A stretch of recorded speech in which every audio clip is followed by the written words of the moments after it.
bistvu dedna zasnova daje samo nekaterih boleznih samo 10% vpliva na razvoj bolezni, vse ostalo botruje temu okolje ali pa naš način življenja.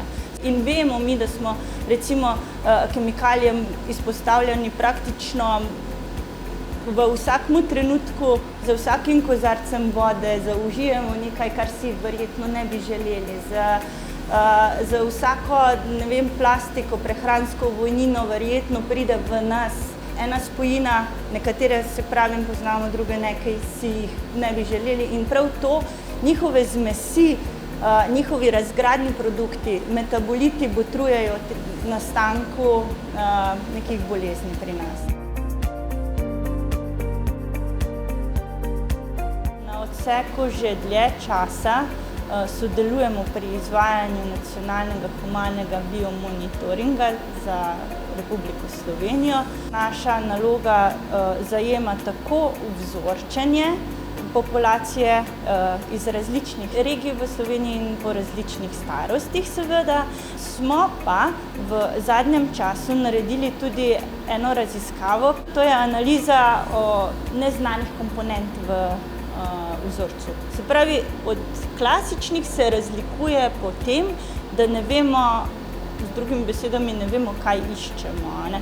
In v sklopu teh analiz smo našli tudi pesticide, ki so v našem prostoru prepovedani oziroma so omejeni.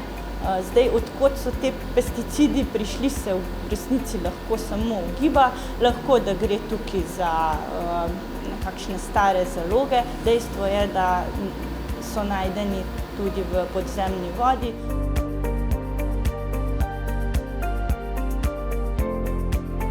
Te ugotovitve me skrbijo iz vidika tega, ker ko spremljamo, kako se v resnici okolje v zadnjem času spreminja, čemu smo izpostavljeni, zakaj je nastala epidemija, zakaj je toliko raka, zakaj je toliko alergij, zakaj je toliko revmatskih bolezni.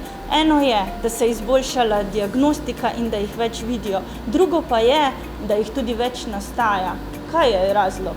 Zato so krivi dejavniki iz okolja in način življenja, ki kot kaže, in dejansko ni več tak, kot je bil nekdaj, ko je bilo tega manj.